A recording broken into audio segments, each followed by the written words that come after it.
Shri Krishna institute of fire and safety engineering का YouTube channel पर आपका बहुत स्वागत।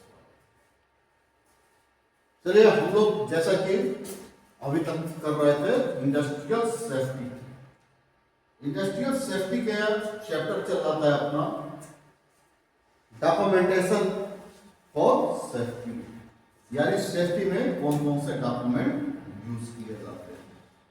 तो उन्हीं डॉक्यूमेंट, बाकी काफी डॉक्यूमेंट हम लोगों ने क्लियर कर लिया है, कुछ ही डॉक्यूमेंट और बच गए हैं, तो थोड़ा सा देखते हैं। एक और डॉक्यूमेंट है lifting tools and tackle equipment register. देखिए आपसे बार बार कर रहे हैं, चैनल को लाइक सब्सक्राइब जरूर करते हैं ताकि आगे के वीडियो आपको मिलते रहे। ऐसे बहुत सारे काफी अच्छे अच्छे वीडियो बनाए जाएंगे, चैनल को लाइक जरूर करते रहिए, ठीक है। चलिए थोड़ा सा lifting tools and tackle register देखते हैं। तो मटेरियल हैंडलिंग में उपयोग किए जाने वाले इक्विपमेंट जैसे ceiling, recycle, crane, wire rope, रस्सा, लिफ्ट, हाइड्रा आदि का लोड टेस्ट विशेषज्ञों द्वारा कराना, टेस्ट कराना तथा रिकॉर्ड बनाना। देखिए lifting tools and tables, lifting tools and tables यानी इंडस्ट्री के अंदर जितने भी क्रेन है, हाइड्रा है, पिंच मशीन है, सीलिंग है, रिसाइकल है, लिफ्ट है और आपका चैन पुली ब्लॉक है, ये सारे इक्विपमेंट जितने भी इक्विपमेंट आते हैं इन सभी का एक टेस्टिंग होता है जिसको बोलते हैं टीपीआई टेस्ट। टीपीआई बोलो तो third party inspection, third party inspection TPI. ये क्या है टीपीआई कि थर्ड पार्टी, सिंपल सी बात समझिए, एक हमारी कंपनी और एक हमारा क्लाइंट जिसके लिए हमारी कंपनी काम कर रही है। तो जाहिर सी बात है फर्स्ट पार्टी हम हुए और सेकंड पार्टी हमारा क्लाइंट।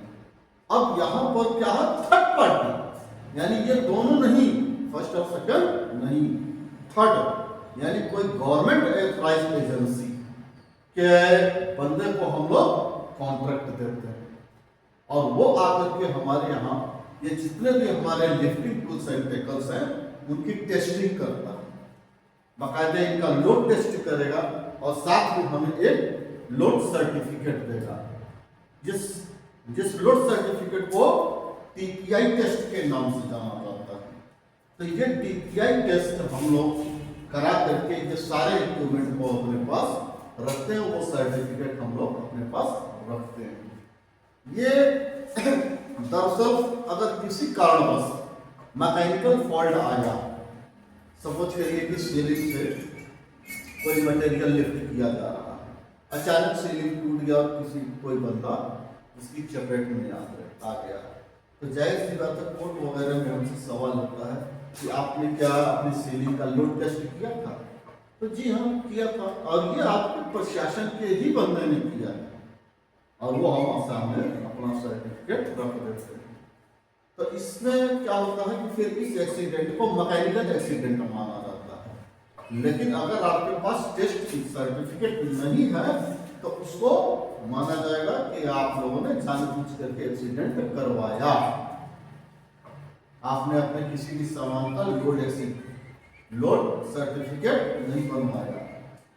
तो इन चीजों को हमेशा विशेष ध्यान रखना है कि जितने भी लिफ्टिंग टूल्स एंड टेकल्स होता है उनका टीपीआई कराते रहना समय समय पर, ठीक है। तो चलिए थोड़ा और आगे बढ़े,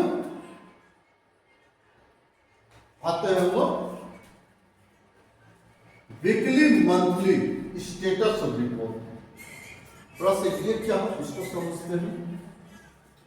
पिछले सप्ताह या महीने में प्लांट में कितना accident, near miss, first aid हुआ और अभी क्या आंकड़ा चल रहा है, इसका रिकॉर्ड बनाते रहना। देखिए होता क्या है कि इंडस्ट्री के अंदर जैसे एक सेफ्टी ऑफिसर होता है और उस सेफ्टी ऑफिसर के नीचे कम से कम 3, 4, 5 सेफ्टी सुपरवाइजर होते हैं और इन सभी सेफ्टी सुपरवाइजरों को अलग अलग साइड दी गई। सभी लोग अलग अलग साइडों में अपना ड्यूटी करते हैं। जाहिर सी बात है वहाँ पे अनसेफ फैक्ट अनसेफ कंडीशन खत्म करना, डेली का ऑब्जर्वेशन लिखना, वहाँ पे ट्रेनिंग देना, ये सारे काम ये सेफ्टी वाले ये सेफ्टी सुपरवाइजर करते रहते हैं। अब इनको एक टारगेट दिया जाता है, हर महीने का एक टारगेट दिया जाता है कि भाई इस महीने में आपका कितना फर्स्ट एड हुआ, कितना नियर मिस हुआ, कितना माइनर एक्सीडेंट हुआ, कितना मेजर एक्सीडेंट हुआ, ये सारे उनसे हिसाब लिए जाते हैं। इसका पूरा फॉर्मेट भरवाया जाता है इनसे, इन सुपरवाइजरों से। अब जैसे कि मान लीजिए उन्होंने फरवरी महीने का एक रिकॉर्ड दिया, तो ऑफिसर की तरफ से क्या था है इसको थोड़ा सा और कम करो। तुम्हारे यहाँ अगर मान लो फरवरी महीने में 20 फर्स्ट एड है, तो अगले महीने में और भी कम करो, कोशिश करो एकदम ना करो, 0 कर दो। लेकिन फिर भी वो मेहनत करके बेचारा मान लीजिए कुछ कम कर देता है। फिर उसी तरह अगले महीने में फिर अगला टारगेट दे देते हैं कि नहीं ये और कम करो और कम करो, ऐसा करके उसको टारगेट देते जाते हैं। तो धीरे धीरे एक टाइम आता है कि वो कर लेता है, साइट पर सारे ऑब्जर्वेशन 0 कर देता है। और इसीलिए ये इस डॉक्यूमेंट को बनाया जाता है ताकि आगे के सारे लोगों को टारगेट दिया जा सके, और सभी का एक लक्ष्य होना चाहिए कि हर महीने इस चीज को कम करते चले। ठीक है, चलिए फिर आगे बढ़ते हैं।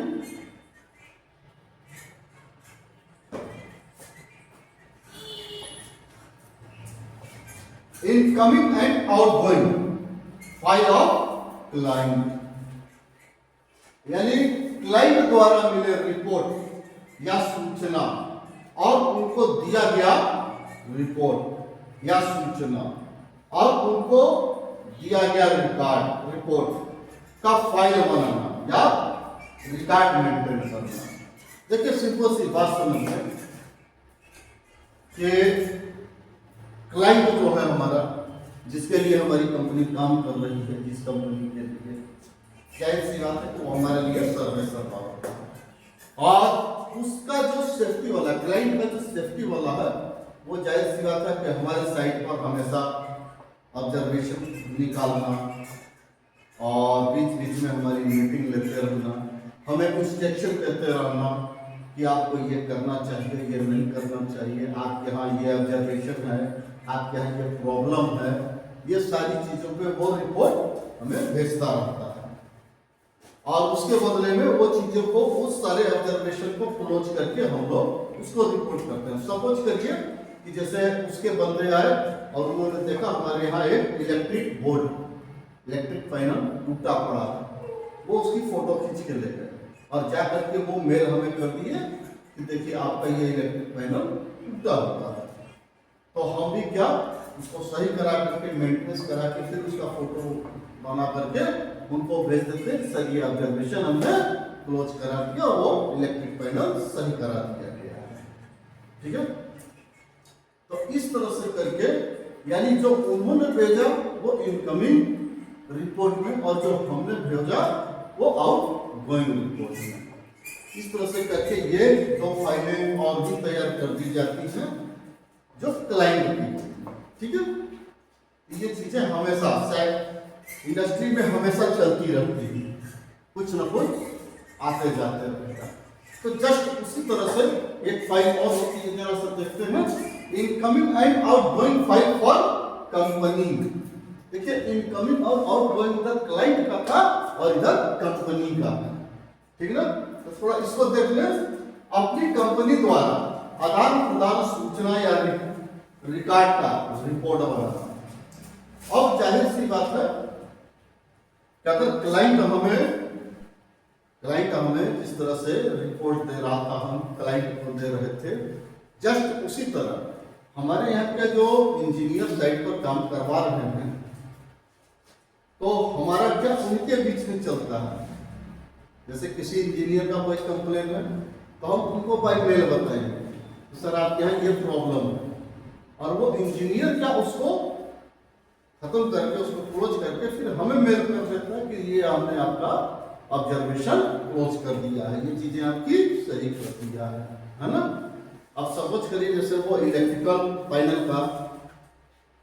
पैनल वाला उदाहरण कि जैसे कोई इलेक्ट्रिकल पैनल टूटा, जैसी बात है हम उसको नहीं क्लोज करा सकते, उसके लिए आपको इलेक्ट्रिकल डिपार्टमेंट को बोलना पड़ेगा, है ना। तो बोलने के लिए क्या कि हम उसका फोटो निकालेंगे, मेल बनाएंगे और उसको इलेक्ट्रिकल इंजीनियर को भेजेंगे। अब वो इलेक्ट्रिकल इंजीनियर उस चीज को इलेक्ट्रिशियन को भेज करके सही करा करके फिर उसका फोटो निकाल करके हमें बाई मेल हमें भेज देगा, है ना।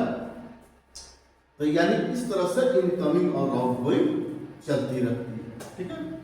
तो ये चीजें कंपनी के अंदर भी होती रहती है। तो इसकी भी हमें दो फाइलें हैं, इनकमिंग की और एक आउटगोइंग की फाइल बना करके रखना पड़ता है, ठीक है। तो एक ये भी रजिस्टर होता है। तो चलिए आज के लिए इतना ही। अभी और भी डॉक्यूमेंट सब हैं, ये सारे डॉक्यूमेंट पाने के लिए आप चैनल को लाइक सब्सक्राइब करते रहिए ताकि आपको सारे डॉक्यूमेंट के बारे में पता चल सके, ठीक है। फिर आज के लिए इतना ही। जय सुरक्षा, जय श्री राम।